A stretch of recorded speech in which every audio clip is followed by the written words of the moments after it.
Well, I am super excited to have Catherine here. Catherine is not only an amazing and incredible speaker and coach and trainer and all of these things, but she's also a really good friend. And very excited to have her here today to join us to talk about Courageous Conversations, which obviously is right up her alley. And she's done a lot of helping me with that, as well as a lot of I'm sure hundreds, if not thousands, of team members and offices over the years. So very excited to have you join us today, Catherine, and appreciate you taking the time to kind of dive into this with us from our aspect and really helping our attendees to kind of learn from your expertise. So I will turn it over to you and let you go forward with your amazing knowledge. Oh, well, thank you, Janelle, and Barry. I really applaud Plan Forward for having the passion and commitment and sort of foresight to bring this information to your teams. Because the good news is that this is easier to do than most people think, and it's, I think, more important than maybe we think to have this skill. And so I really applaud you for bringing it. It's not, the skills are the same for professional conversations as they are for personal conversations. So whether it's with patients, it's with a team member, with a boss, with an employee, with someone at home or friend, a neighbor, doesn't really matter. The skills are essentially the same. And so this is a great life skill, but certainly a great professional skill. So thank you for bringing it to your audience. Can I look? Let me see if I can screen share here. Do I have the ability to do that? Share my screen. There we go. And I'm going to get that on. There we go. Janelle, that seemed like you can see it okay? Yes, yes, it looks great. Good. Excellent. All right. So, courageous conversations, mastering the important conversations you've been avoiding. There was a statistic, there was a survey done by the Harvard Business Review that had some really interesting things. The article and the survey was really essentially measuring the level of satisfaction and happiness that American workers had with their job.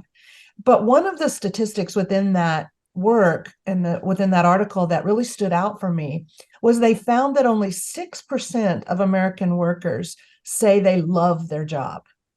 6%. And I was floored by that. I knew it wouldn't be 100%, but I did not think it would be 6%.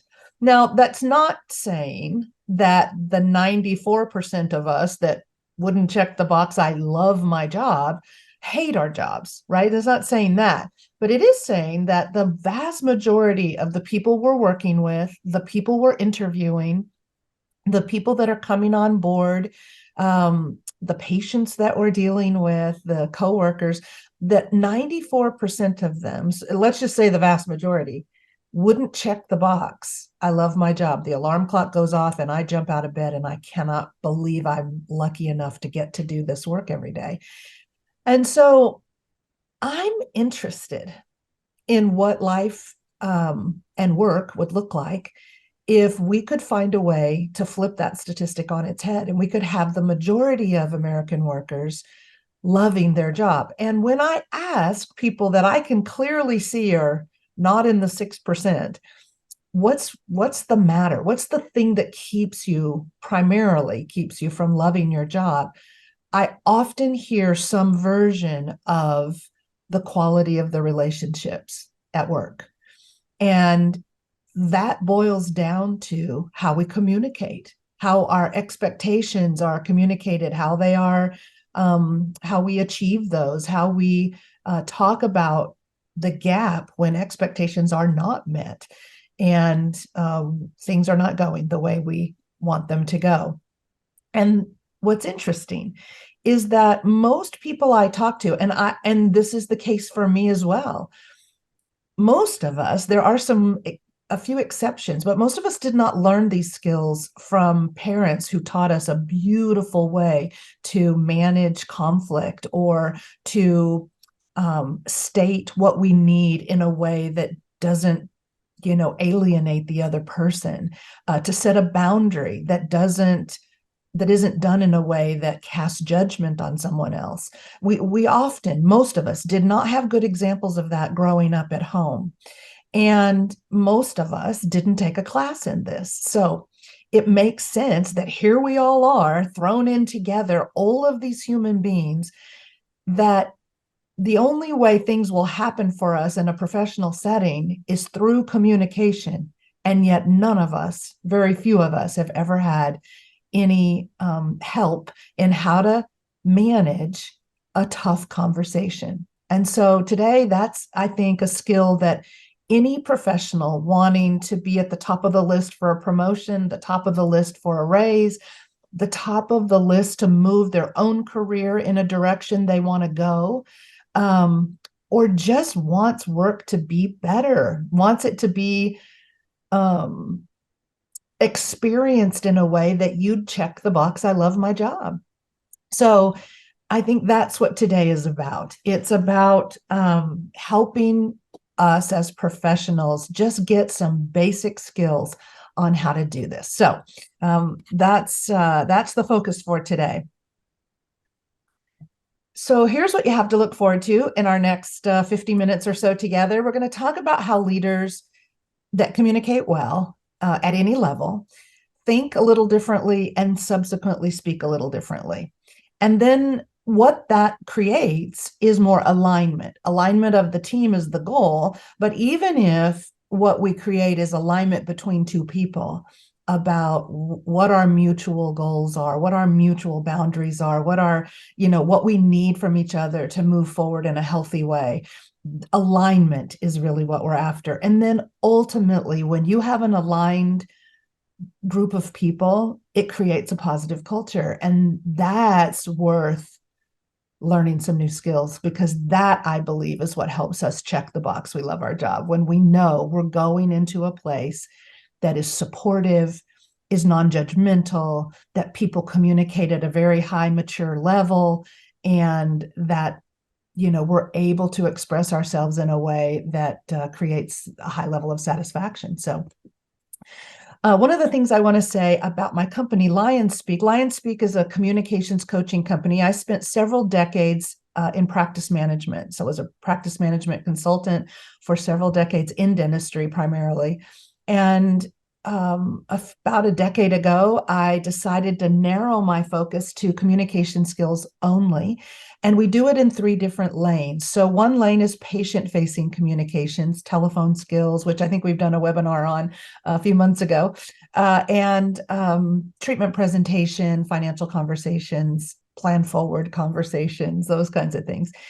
We also have the lane that we're going to be in today, which are team-facing communications. So a lot of culture, a lot of teamwork, and courageous conversations training, a lot of training for new managers or management teams, new management teams that really need the skill of coaching their people rather than supervising their people. So doing a lot of work in that area.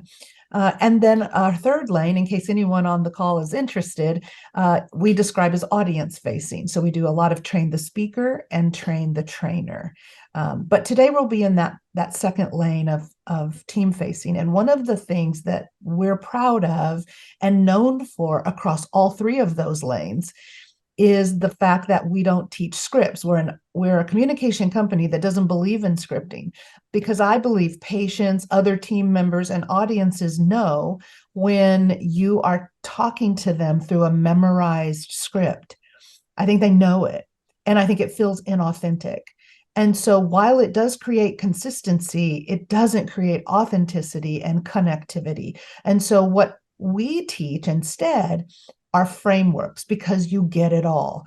If people commit to the framework, they get consistency, but they also get to be who they are within the framework. So we say, if you're funny, we ask teams, point to the funny one on your team, and they have no trouble. They all point to the same person, or point to the person on your team that is the kindest, gentlest, most caring soul on your team. They point to the same person. So we teasingly say, if you're the direct person, nobody point at her. You just get to be careful in the framework, because I think whether we're direct or we're funny or we're kind, we all are wired perfectly, and we should show up big in our personality and in our own authenticity within a framework that keeps the messaging at a professional level consistent to patients and team members and all of that. So that's what we're going to give you today, is a framework, actually a couple. And I'm hoping that it doesn't feel like this. I know that I can't see everybody. There are hundreds on the call, which is always a great honor. And I'm thrilled that you're here. But I don't want this to be boring. So I want to start with a couple of questions. And, what's a slideshow without a funny cat video, right? This every time I've seen it a million times and it still makes me laugh. But I have a couple questions for the group, and you can put your answers in chat, and Janelle's just going to give us a little smattering of what people are putting in. I have two questions. The first one is, when you think about one of the best leaders in your life, one of the best communicators, what is a characteristic or a trait that they possess that caused you to think of them as, so it might be a teacher or a family member, a pastor, it might be someone you've worked with. It might be someone you're working with currently, it might be a political figure. What is a great leader that you think of in your life, and what is one characteristic or trait that they possess that causes you to think of them that way, that you really think is essential to good leadership? So put it in the chat, and Janelle, let me know what people are saying. Definitely. I'll throw mine in the hat right away. And somebody that I've always admired from just a lot of different reasons. And what's funny, as soon as you said political figure, the first person that popped in my head was Ronald Reagan. Yeah. Just because of, the way that he was just such a unique, whether you're one side of the fence or the other. Yeah. You still have to admit, he was a really great, person, along with being, a really good leader, was able to, like you say, have those conversations and talk to people in multiple different, countries, and then things along his career of being a politician, in addition to being an actor. Yeah. Kind of always admired that. Well, he's known. I've gone to I have a thing for presidential libraries. I just think it really opens them up as a person and shows what they had to tackle and do. And we went to the library, Ronald Reagan Library, and he's known as the great communicator.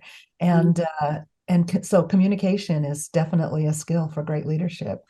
Absolutely. Absolutely. Well, it sounds like we have a shy bunch here today. No, well, then what we typically hear when we put this out to an audience, we'll hear things like integrity. They walk their talk. They don't ask others to do things they're not willing to do themselves. We hear things like empathy. They're a good listener. They're a very clear communicator. They communicate very clearly. You don't leave confused. They have a vision that they articulate, and you're clear what that vision is and why it matters. So those are the characteristics, and all of those matter to courageous conversations. All of them matter.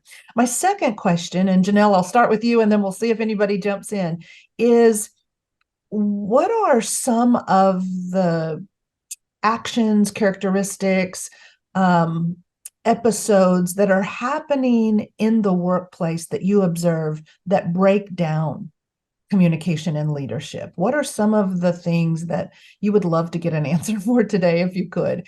A lot of people I hear will say gossip is one thing that really is kind of a cancer that eats away at a really good team and a really good group of people with good intentions.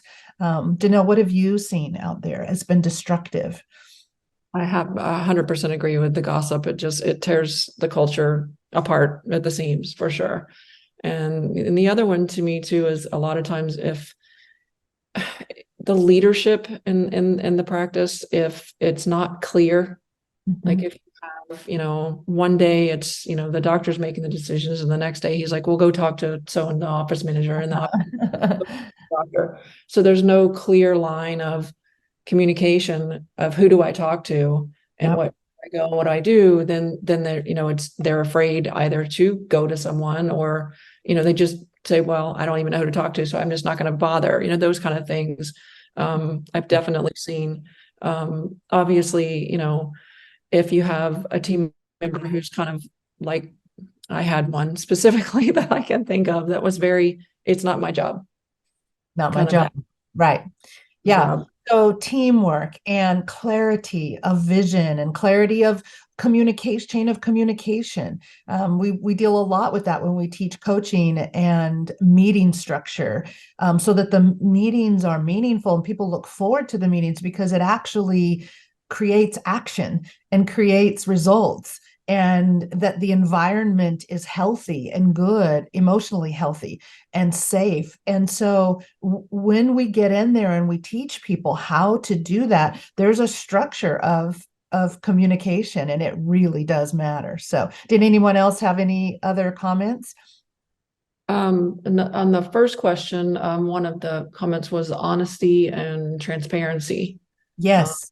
Yes. I teasingly say I think humbleness and transparency is sexy in the leader. uh, I think it's sexy in a leader because it takes some courage, to be transparent and to say, I made a mistake, or I need your help, or I need some ideas around this, or we need to do this differently. This isn't working. That all of that is not weak. It actually takes a lot of courage for a leader to say that to a team and to trust that they've got their back.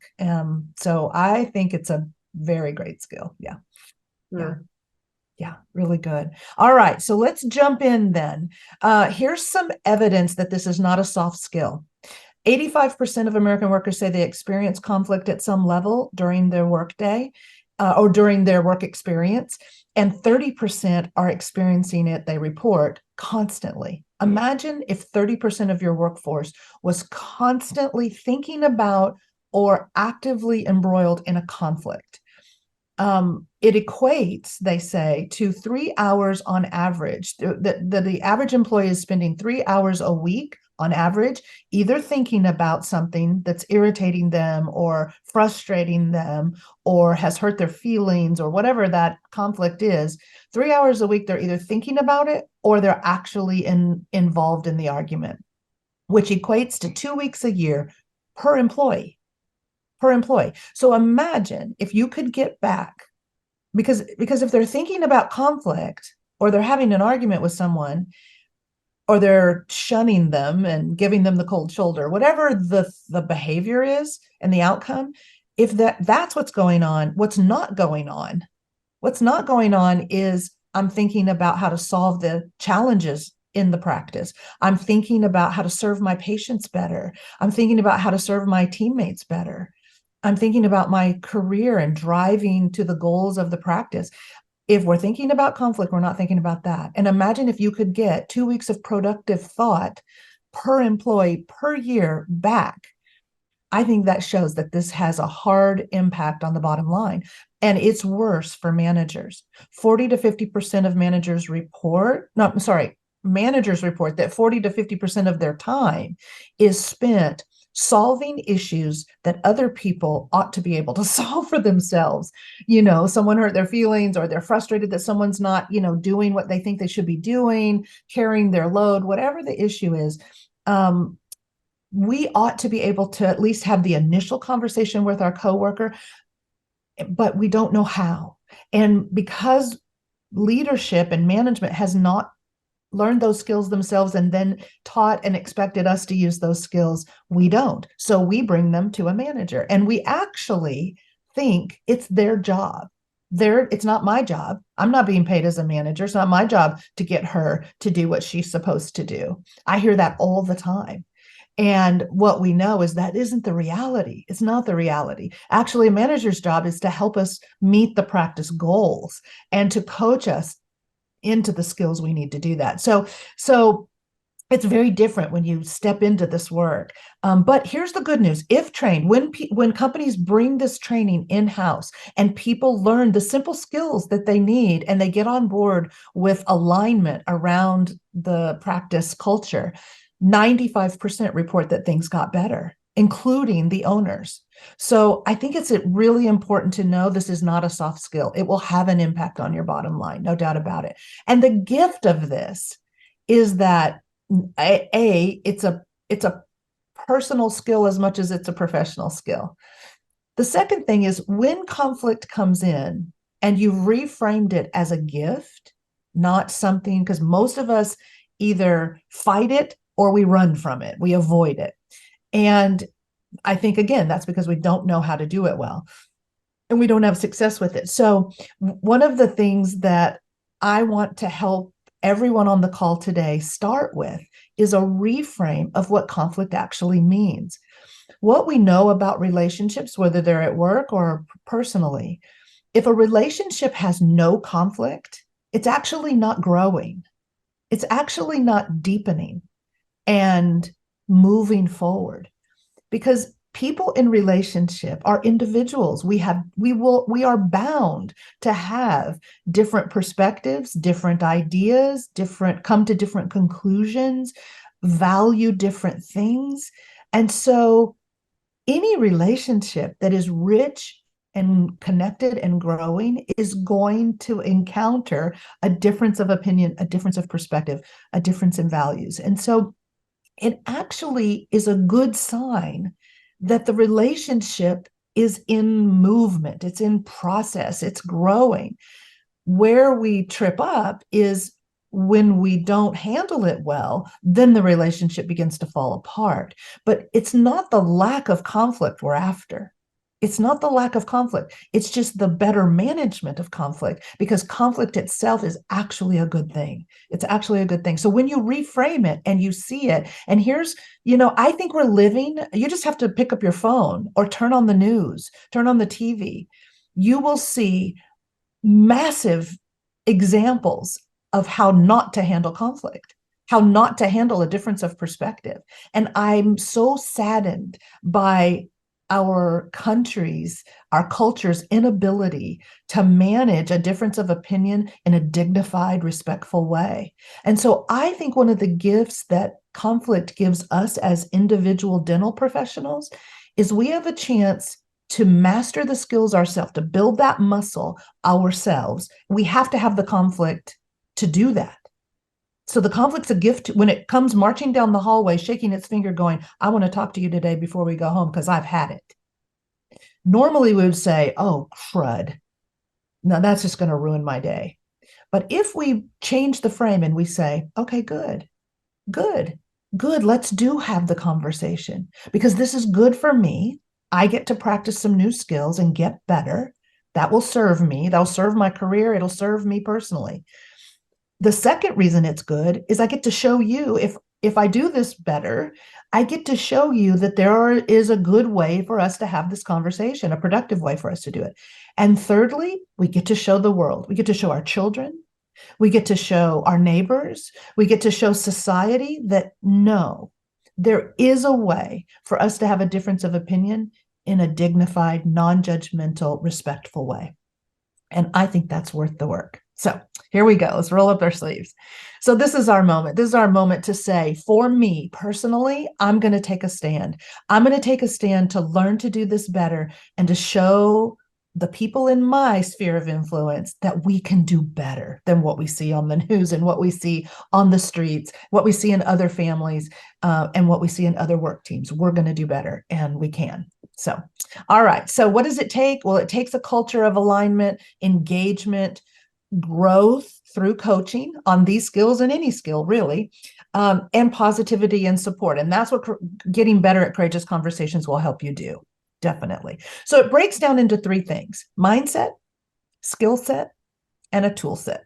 And I'm going to give you all a little glimpse of all three. Now, I want to just say we've got, a half an hour left, and we spend a day easily teaching. We have a video course that's a couple of hours long, broken into small sections that teaches this. So this is a high fly overview, but it'll give you a taste. It'll give you a taste of what's needed to get better at this skill. The reason mindset is first, this is really important.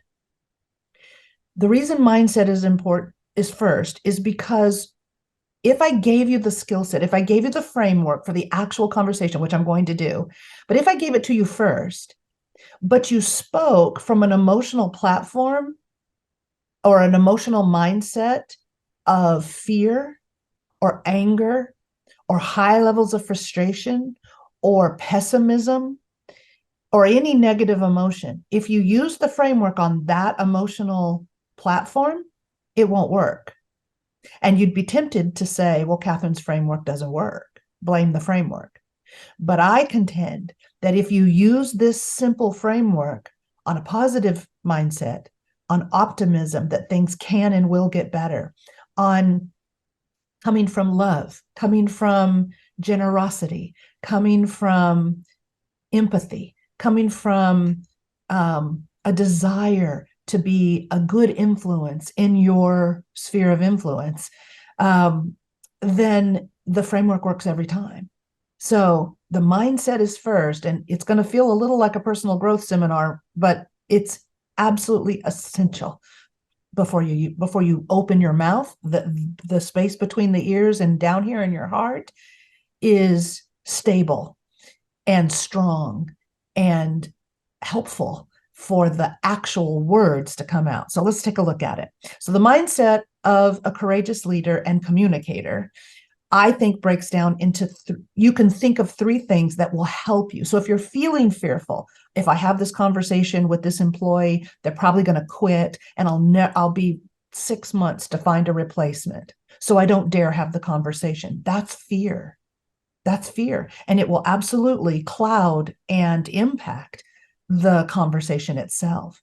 If you are so frustrated, or you say, well, we've talked about this 100 times, they never change. They're never going to change. Or all hygienists act that way. All associate doctors think this way. If you have these big sweeping generalizations and that's the mindset, then the conversation will be skewed. It will be impacted by that negativity. So it really does require, and hear this, it really does require for us to go first. And that isn't our instinct. The things we've been taught through time is fix them. Every time we go into a new team, they've called us in to fix them, whoever them is. It's the owner saying, fix my team. It's the manager saying, fix my owner. It's the teammates saying, if my manager would just, if my coworkers would just carry their load, if they'd show up on time, whatever, it's like, fix them. And some of that needs to happen and be discussed. But before you do, every time you think it's them, if they would just stop or start, I want you to turn the fingers back here first and say, what piece of this is mine? So here are the three ways to say, let me make sure my mindset is strong before I open my mouth and use the framework. All right. So the first thing you're going to do is ask yourself, what piece of this is mine? We like to say that you want to check first before you decide they're just unwilling and a bad person. You want to make sure that you've been clear. And the only way you know if you've been clear isn't that you think you've been clear. It isn't that you've said it 3,000 times. That's not the proof you've been clear. The only way you know you've been clear is they can repeat it back to you in a way that you go, yep, check the box. They're clear about my boundary. They're clear about my expectation. They're clear about my request. They're clear about how I would like to be spoken to, or how, why this thing is important that it's done this way. They're clear. The second thing you want to ask yourself is, are they trained? Have I given them adequate training? And like clarity, training revolves around not thinking that you've shown them, but having them do it for you in a way that you go, yep, they can do it. I can see they know what buttons to push on the computer. I can see they know how to set that tray up. Yes, check the box. They are trained.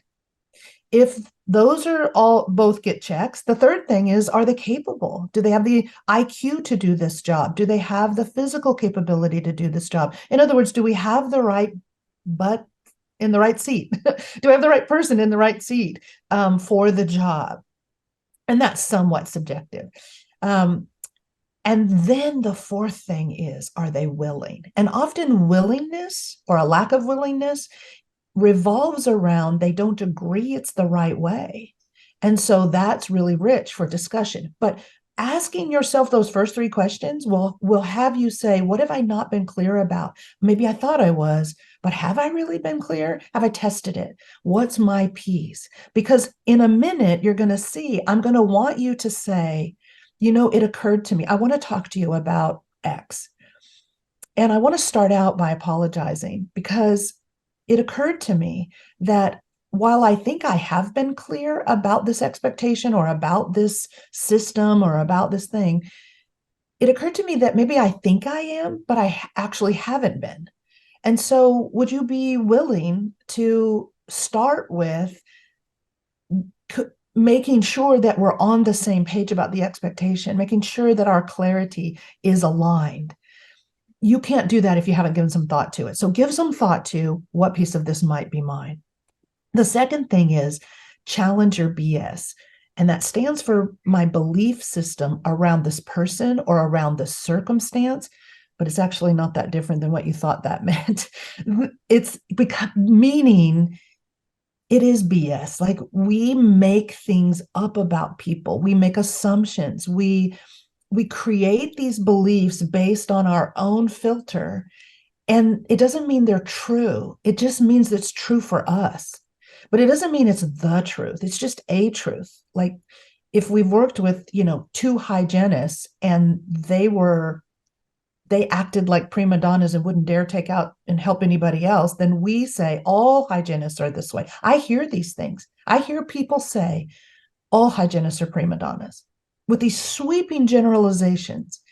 And if you don't think that clouds how you talk to the next one you hire onto your team, it does, because that belief system, it's a limiting belief about what is true about this individual, what is true about this person. And so we all have them. We all have a set of beliefs about what is right and wrong, what is good and bad, what is likely and unlikely, what is possible and impossible to do or achieve. Be really careful when you hear words in your head or coming out of your mouth like always, or they never, or everybody, or all of them, or nobody. Those words are triggers that you probably have some very deep beliefs that are limiting what is possible to consider.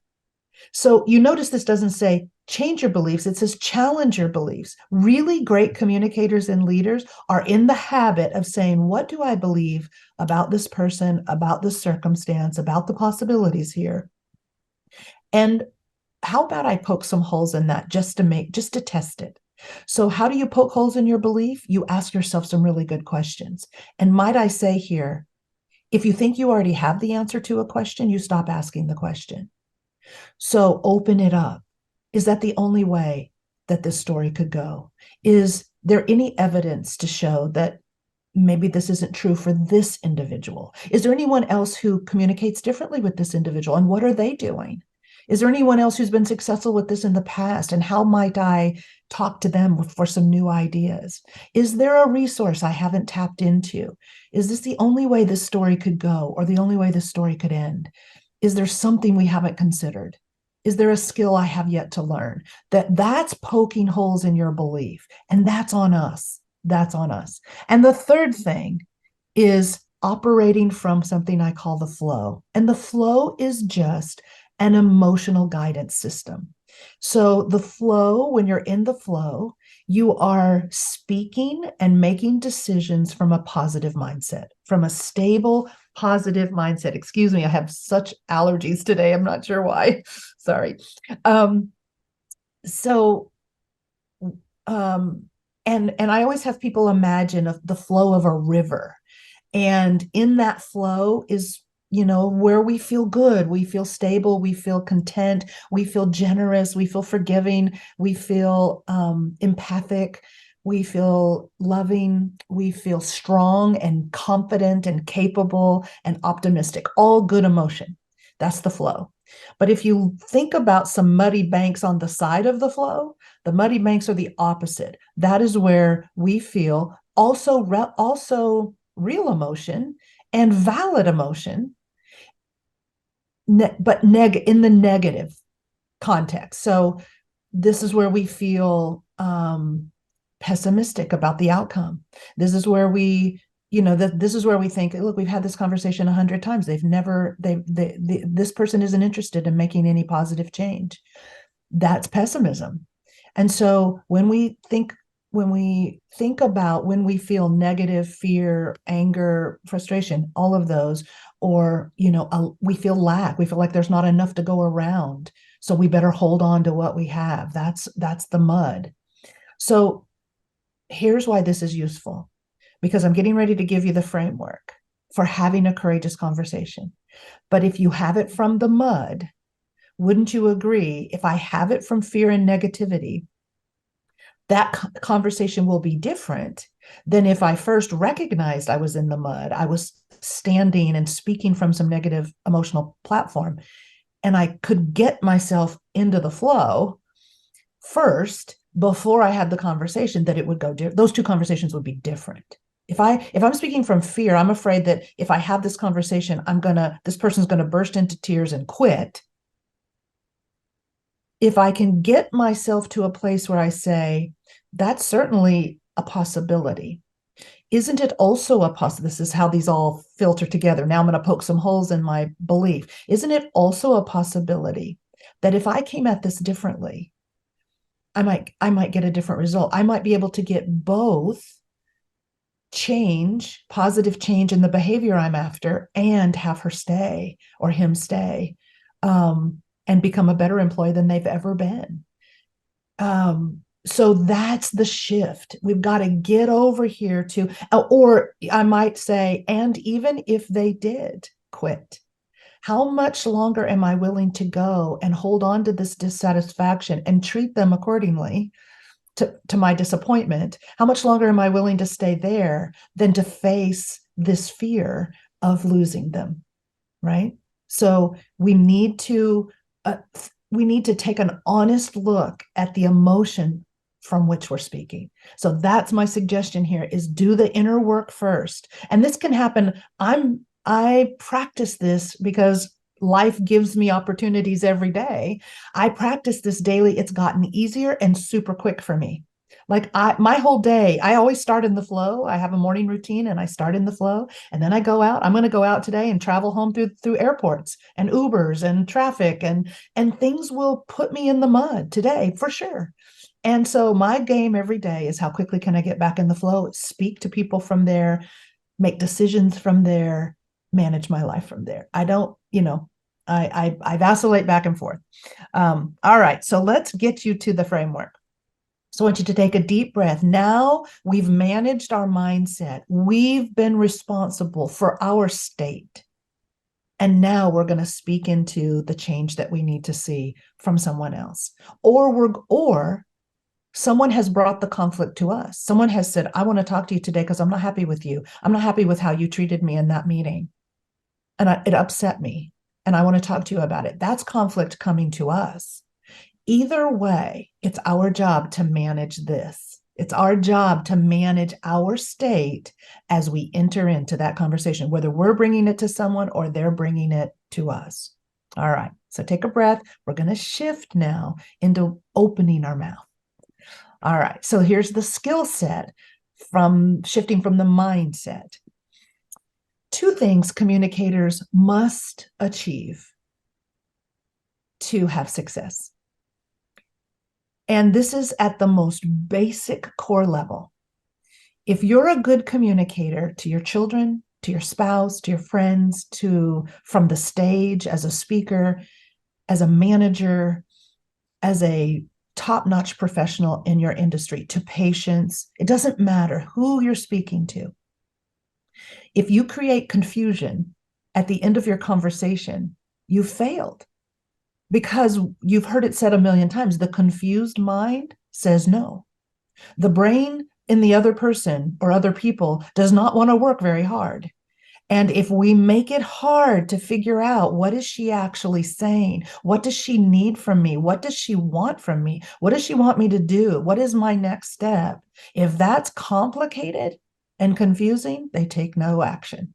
They might nod their head and smile, but no action happens. Nothing actually changes. Clarity is king. Clarity is king. But you could be clear. You can be clear. Lots of great communicators are clear. Well, let me say that differently. Lots of leaders and professionals are clear, but they're not inspirational. We understand what they're asking, but we are not inspired to take a step toward it at all. Likewise, people I've known have been the cheerleader of the group, or I've gone to a speech and felt inspired by their stories and the way that they speak. I'm totally pumped up and excited, but I leave the speech not sure what my next step would be if I wanted to get better at that thing. That's someone who's really good at inspiration. That's your cheerleader at the Monday morning meeting, but they aren't good at helping people leave with that level of excitement clear on the next step. So the marriage of these two, if you can become a communicator that's known for being clear and inspirational, you've got the magic ticket. You have the magic ticket. So this is what the framework and the mindset will help us do. It will help us merge clarity with inspiration so that people leave this courageous conversation clear and inspired to take a step in the direction of alignment. I want to just throw in really quickly that what we're talking about is how courageous conversations fit in a professional context. And if you think of a pyramid that represents a chain of communication in, let's say, a dental practice or a dental business, if you think of that pyramid, at the top of the pyramid is something we call an annual team calibration retreat. And it's just for that. It's once a year that we recommend. And we facilitate a lot of these, but even if we're not facilitating it, I hope everyone on this call will consider an annual, not just a one-time, but every year, an annual offsite retreat for your entire company where we achieve alignment with the vision as it is currently held for the future. Where are we headed? What do we want to do more of? What do we want to do less of? What does the culture look like going forward? What are we marching toward? Can we get clarity around that? And can we align the team with the cultural standards and behavioral standards that are important to the owners of this company and to the management and leadership of this company? So that's at the top of this. Courageous conversations are actually, meaning one-on-one conflict conversations, are actually at the bottom. And in between is a whole chain of, it's like the old telephone game where you had the styrofoam cups and a string going through them. These are the meetings in between. So if you have an annual meeting at the top, and maybe then you have quarterly strategic meetings with the leadership team or your team leads, then below that you have monthly meetings with individual practices or individual departments. Maybe you have weekly operational meetings, daily morning meetings. You have maybe annual or biannual employee reviews, onboarding meetings. There's all kinds of cups in that line of communication, but the string that is holding them all together is the vision and the values that were articulated at the top. So these aren't one-offs. They aren't disconnected. And courageous conversations shouldn't be disconnected from the practice values and culture, and it shouldn't be disconnected. It's much easier to have this conversation when it starts with, let's say I'm a manager. It's so much easier for me to say, look, I want to talk to you about this today, about, what time we get to work. And I want to talk to you about giving some remedy to the fact that you've been late several times in the last month or week or whatever. And I want to say that I'll remind both of us that neither one of us owns this company. Our owners that own the company, you'll remember at the annual retreat, talked about one of their core values and cultural standards was a high level of professional behavior, a high level of professionalism. And we defined that in several different ways, one of which was being on time and being early. And so we defined what being on time in this organization looks like. So my job isn't to agree or disagree with that. My job as a manager is to help coach you into alignment with that cultural standard and that value that our owners have laid forth. I mean, every day you and I walk across the threshold, we're basically raising our hands saying, we sign up for that. We sign up for that, marching in that direction of that vision. We sign up for these values. We've both walked across the threshold today. And so we are signed up for that. Now, it may be that it isn't a good alignment for you. And so my job is to help you decide whether this is a good alignment and then to support you and coach you into meeting it. Or excuse me, if it isn't a good alignment, help to coach you to find some place where it would be a better alignment, because that's what we wish for you and want for you, or for you to decide you can get in alignment with it and to coach you to help you do that. That's my job. So you can see now why having that stated every year by the owners of the company filters down to this individual courageous conversation that happens on the fly in an office or in the hallway or wherever it happens. It filters down. There's a string of the thread. So this matters. This really matters. I'm going to include a resource at the end that's going to give you some tools. And one of them will be how to set this meeting up and what to do. And it will show you how great these meetings can be, but they make the ultimate conversations better when they have happened every year. This is a picture of a team in Houston that we've worked with, quite a large team. And this is a picture of their owner. We did it in a really fun place. We've done it in all kinds of different creative places. But at the beginning, in the morning, we have coached this owner, all owners that we work with, to stand up and get clarity around where we're marching and what the expectations for behaviors and for values are on the way, so that the next Monday morning, when everybody walks across the threshold of their practice, they know what they're signing up for. Now it's easier to have these conversations because that's been cleared up. So I just wanted to mention that is what makes these easier.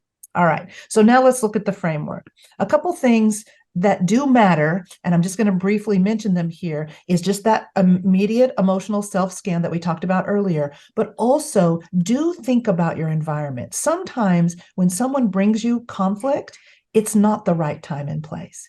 It is worth a quick mental check. Is this the right time?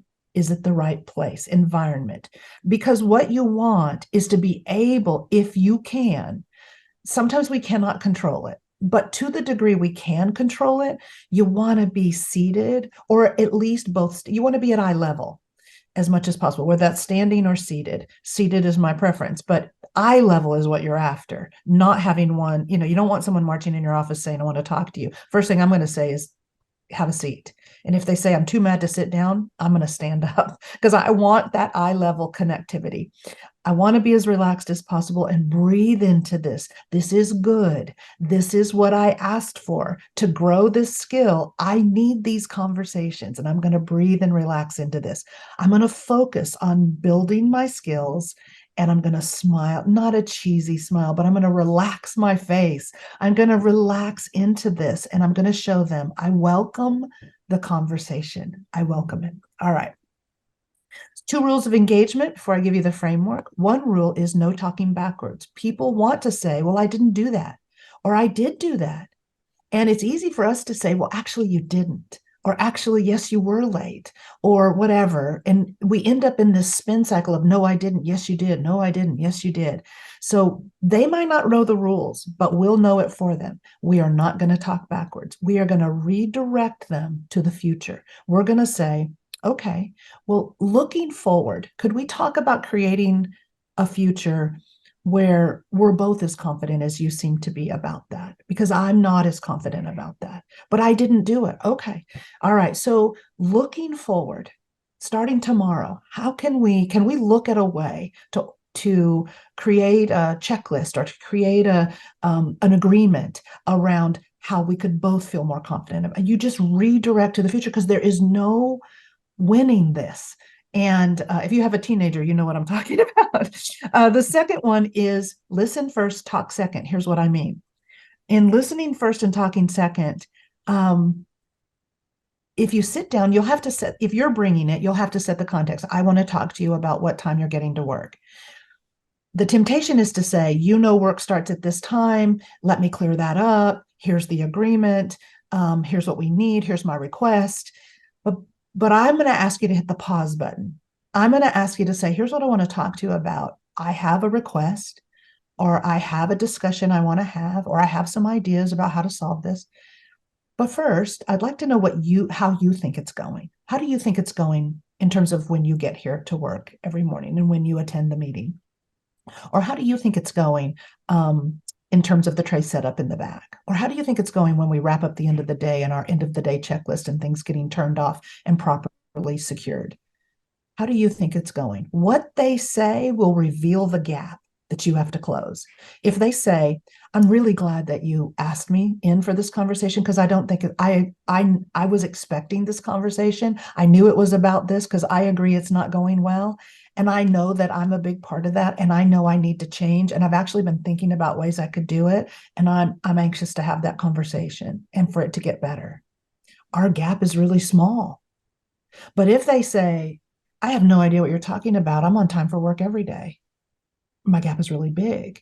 And so when would you rather know that? Would you rather know that at the end of the conversation or would you rather know at the beginning? It's very helpful to know it sooner than later. So listen first, talk second.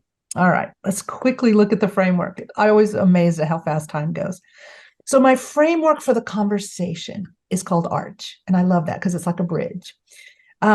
And I'll tell you what these stand for. And by the way, I'm going to give you a tool set that has all of this in it for free here in just a moment. So A stands for basically three things. It stands for, so this is after I've already listened, I've already done my internal check. I'm here ready to create clarity, ready to create a new agreement, ready to move this forward.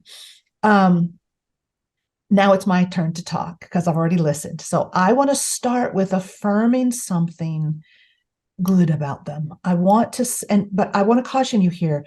This has to be true. You can't make it up. People know when you're blowing smoke, right? It's an insincere appreciation. So make sure it's true. I really appreciate about you that you're willing to sit down and have this conversation with me. Or you might say, I really want you to know that one of the things I most love about you is when you are here for our morning meetings and you contribute about patients that the depth of your relationship with patients is so amazing that the things you share are helpful to us. And I love that about you. And I want to talk today about getting you here on time more often for that, because it's a big contribution.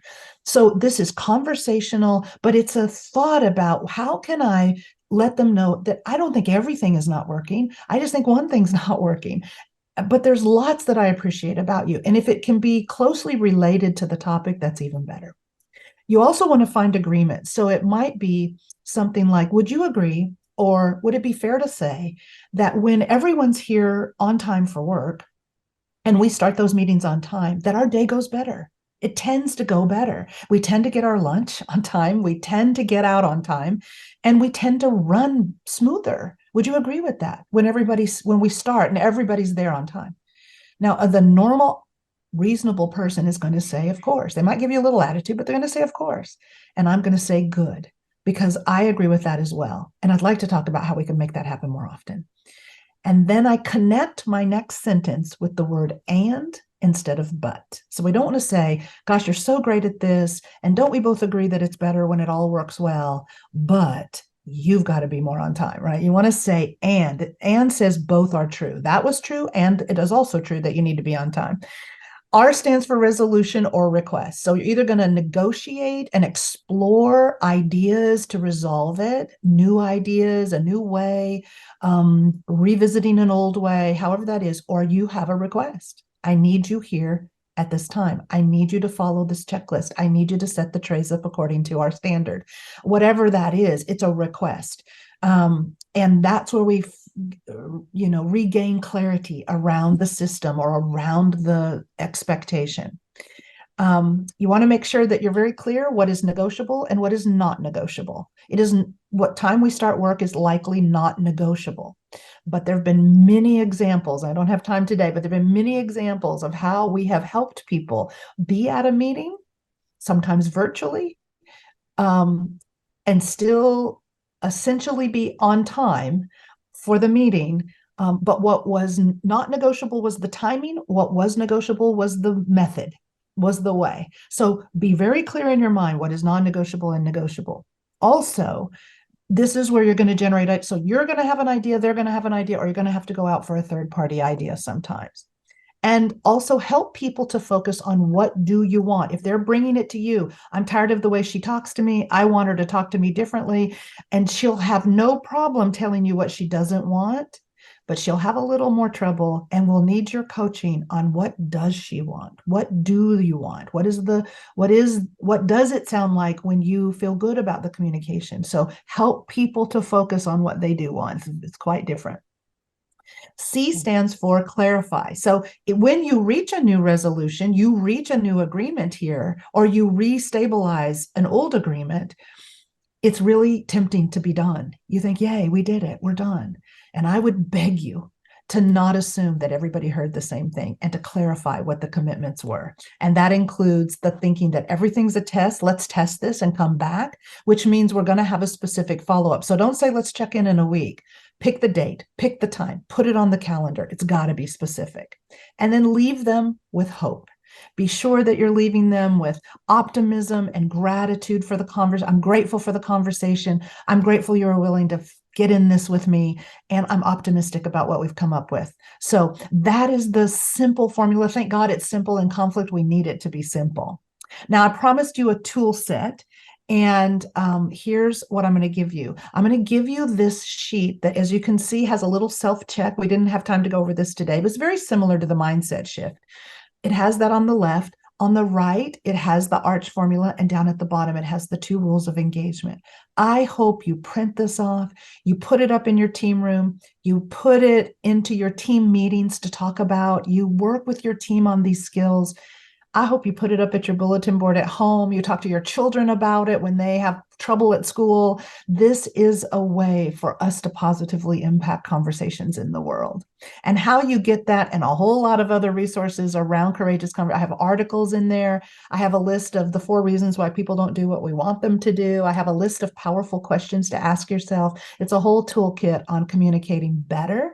And all you need to do is just take a picture of that QR code. It'll take you directly to those free resources, or type in lionspeak.net/courageous. Either way, it'll take you to the same site and give you lots of resources. So Janelle, I'd love to invite any of your listeners that aren't already a member of our Monday morning stretch. I've been writing it for almost 20 years. Every Monday morning, it comes out, a little blog on things I'm feeling and thinking about. Love to invite you for that. It's free. And just remember that we never lose. We either win in these conversations and we get the new agreement and we get what we want, or we learn what worked, what didn't, what we need to do better at. So give yourself some grace, give yourself some space to learn the skills. Yeah. Well, thank you so much, Catherine. That was absolutely amazing. Just your insight is very intuitive, and just really so many, like you said, so many areas of your life that you can use these skills. It's not just at work or, at home, or it's with every really relationship that we have. Yes. Really appreciate you being here today with our group and being able to share your expertise. It is pretty incredible, and we can't thank you enough for being a part of this today.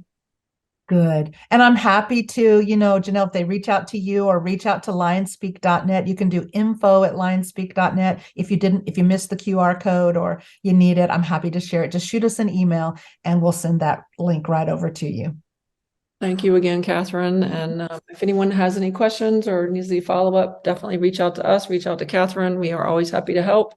And with that, we will let you all go for the rest of your day. And Catherine, safe travels to you. Thank you. Thank you so much.